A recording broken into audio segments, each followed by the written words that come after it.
Hi friends, எல்லாருக்கும் வணக்கம். வீட்டிலேயே ஈஸியாக பலவித பயன் தரக்கூடிய இஞ்சி எப்படி வளர்க்கலாங்கிறத இந்த வீடியோவில் பார்க்கலாம். அதுக்கு முன்னால் நம்ம சேனலை சப்ஸ்கிரைப் பண்ணி பக்கத்தில் இருக்கிற பெல் பட்டனை கிளிக் பண்ணிக்கோங்க. வாங்க இப்போ வீடியோ பார்க்கலாம். நட்டு வைக்க போகிற இஞ்சியை கண் இருக்கிறது மாதிரி பார்த்து வாங்குங்க. அப்போ தான் அந்த கண்ணுலேருந்து செடி ஈஸியாக முளைக்கும். நம்ம வைக்க போகிற இஞ்சியோட சைஸ்லேருந்து 1/4 இன்ச்சு எக்ஸ்ட்ராவாக குழி பறிச்சா போதும். அதாவது இஞ்சி 1 இன்ச்சு இருந்துச்சுன்னா 1.25 இன்ச்சு குழி பறிச்சுக்கோங்க. இஞ்சியோட கண் மேல் பகுதியில் வர்றது மாதிரி நட்டு வைக்கணும். இதை இப்போ 1/4 இன்ச்சு மண்ணை போட்டு மூடிடலாம்.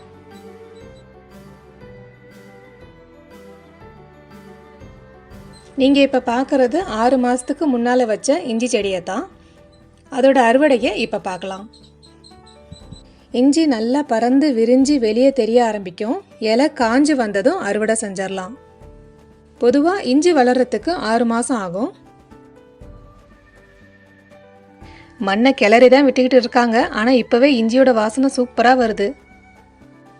செடி வளர்க்குறதுக்கு மண் கலவை எப்படி தயாரிக்கணுங்கிறத ஒரு வீடியோவாக போட்டிருக்கேன். அதை பார்க்காதவங்க கீழே டெஸ்கிரிப்ஷன் பாக்ஸில் லிங்க் கொடுத்துருக்கேன். அந்த லிங்க்கில் பார்த்துக்கலாம்.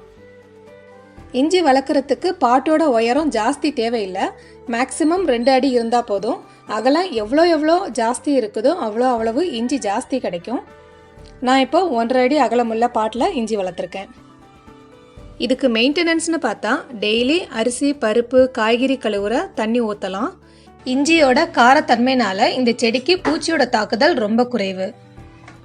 மாதத்துக்கு ஒரு தடவை தொழு உரம் 1 கைப்பிடி, பாட்டில் இருக்கிற மண்ணை கொஞ்சம் கிளறி விட்டுட்டு அதோட கலந்து விட்டுறணும்.